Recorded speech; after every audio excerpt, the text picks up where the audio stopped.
این همسوتی عضو استبل ولایت در اولین روزهای سال جدید.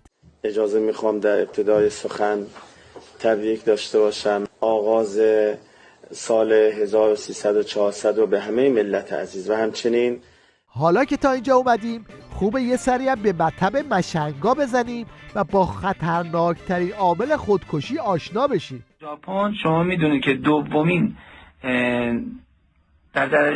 دومین رده خودکشی رو در جهان ژاپن داره. ما علت اینو خودمون از دیدگاه سنتی بررسی کردیم که ببینیم چرا این موضوع هست. اطلاعاتی که به دست ما رسید ما متوجه شدیم که اینها ماهی بسیار زیاد میخورن. بله ماهی زیاد میخورن.